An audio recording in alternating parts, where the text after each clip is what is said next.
Hello guys, आज हम लोग बात करेंगे स्कोप आफ्टर बीएचएमएस की। आप बीएचएमएस करने के बाद आगे क्या क्या कर सकते हो, कैसा स्कोप है, क्या अर्निंग है, क्या पोस्ट ग्रेजुएट कोर्सेज आप कर सकते हो।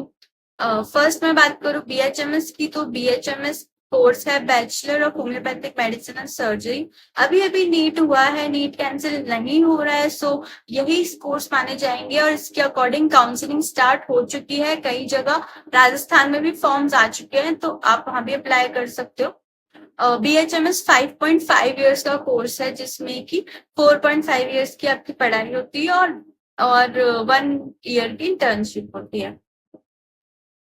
इसमें आप होम्योपैथिक की पूरी स्टडी करते हो, अलाइड सब्जेक्ट्स भी पढ़ते हो, होम्योपैथिक सब्जेक्ट्स भी पढ़ते हो, और उसके बाद 1 ईयर इंटर्नशिप करके आपको अपना रजिस्ट्रेशन नंबर मिलता है। अभी एक नया रूल आया है जिसमें कि नेक्स्ट देना पड़ेगा।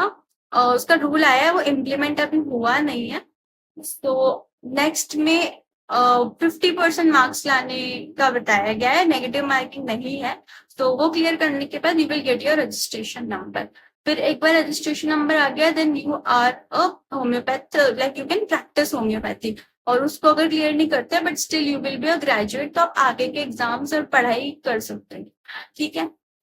अब अगर मैं बात करूं स्कोप की आफ्टर बीएचएमएस, तो पहला तो सबसे पहले आता है हमारा क्लिनिक।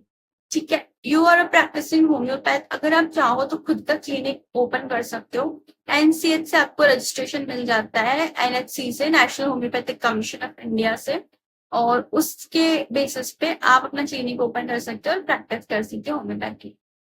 काफी अच्छा स्कोप है। प्रैक्टिस स्टार्टिंग में थोड़ा टाइम लगता है, बट धीरे धीरे आपकी बिल्ड हो जाती है और आराम से आप 30,000 से 2 लाख तक लोग अर्न कर रहे हैं जिनकी प्रैक्टिस अच्छी सी जम जाती है। So depends on that time duration पे भी, कि जैसे जैसे टाइम बढ़ता है आपकी सैलरी उसमें बढ़ती जाती है, लाइक अर्निंग्स बढ़ती जाती है। दूसरा, लोग ये भी करते हैं कि स्टार्टिंग में जिन लोगों को ये रहता है कि हमें अभी फाइनेंशियल सपोर्ट चाहिए थोड़ा क्लिनिक का, हम भी बजट नहीं कर सकते, and they are working in allopathic hospitals as clinical and residents जो रहता है।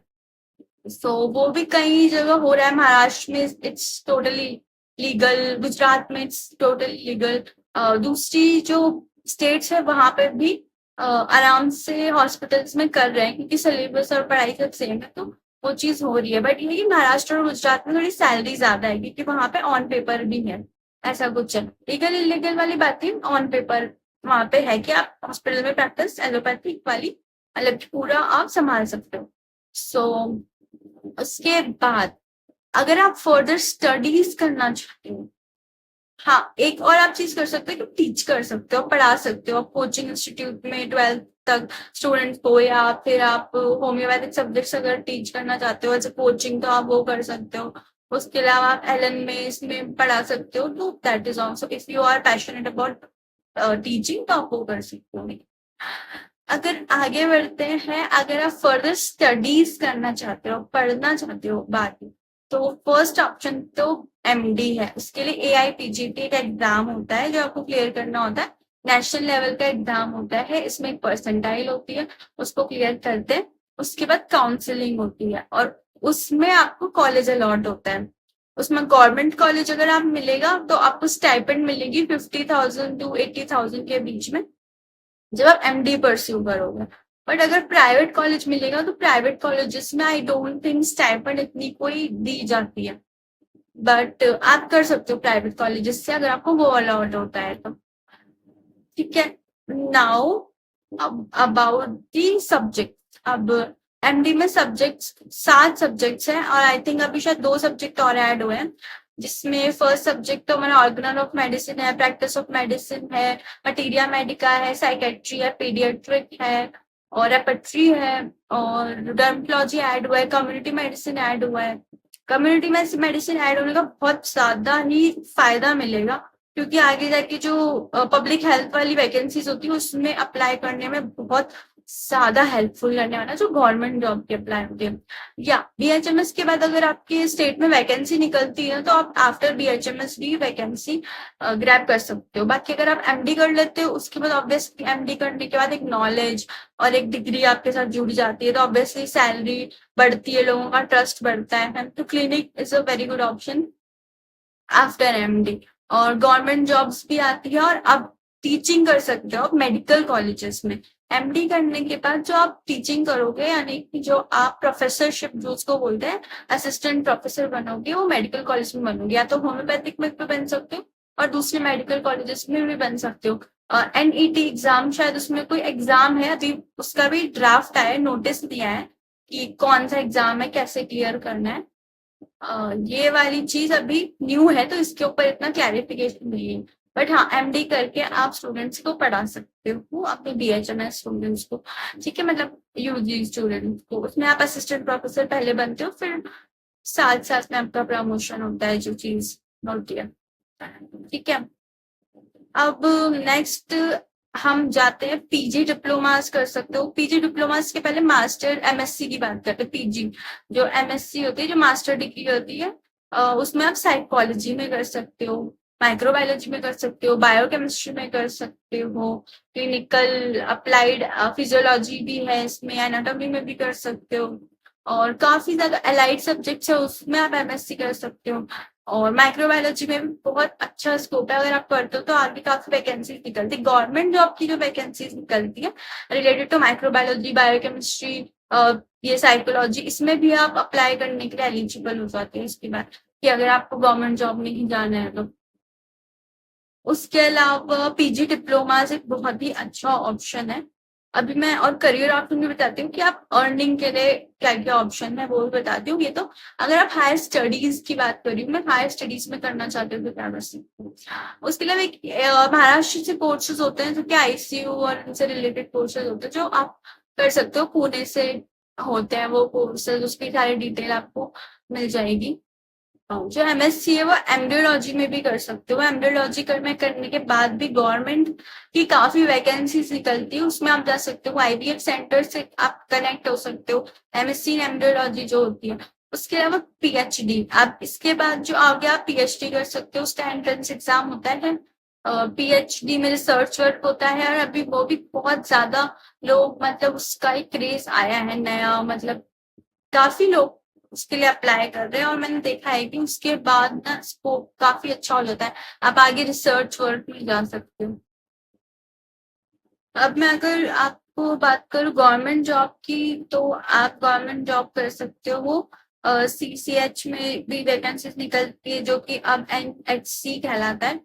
उसके अलावा ये जेआरएफ, जूनियर रिसर्च फेलोशिप, इसको कर सकते हो, इसमें भी वैकेंसीज निकलती है। और गवर्नमेंट कॉलेजेस में टीचिंग कर सकते हो। जो गवर्नमेंट होम्योपैथिक हॉस्पिटल है उसमें आप आरएमओ बन सकते हैं, एमओ बन सकते हैं, उसकी वैकेंसीज निकलती है। यूपीएससी दे सकते हैं, यूपीएससी जो आईएएस वाला होता है वो आप दे सकते हो, सिविल सर्विसेज वाले एग्जाम को क्लियर करके आप उसकी भी जॉब ले सकते हो। इसके अलावा एमबीए बहुत अच्छा ऑप्शन है। एमबीए अगर करते हो ना तो आराम से लोगों को 5-6 लाख, मतलब स्टार्टिंग का करी हूँ 5-6 लाख का पैकेज मिल जाता है स्टार्टिंग में एमबीए वालों को। एमबीए इन हॉस्पिटल मैनेजमेंट ज्यादा लोग करना पसंद करते हैं जो कि बीएचएमएस फील्ड से आते हैं, ऑब्वियसली वही आपको आगे बहुत ज्यादा हेल्प करता है।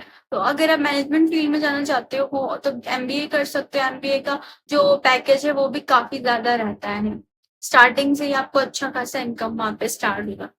इसके बाद आप लोग कर सकते हो मास्टर इन पब्लिक हेल्थ, या फिर एमएससी इन पब्लिक हेल्थ भी काफी ज्यादा अभी चल रहा है, क्योंकि इसमें एक्चुअली ना गवर्नमेंट जॉब्स की जो वैकेंसी है ना वो बहुत ज्यादा आ रही है।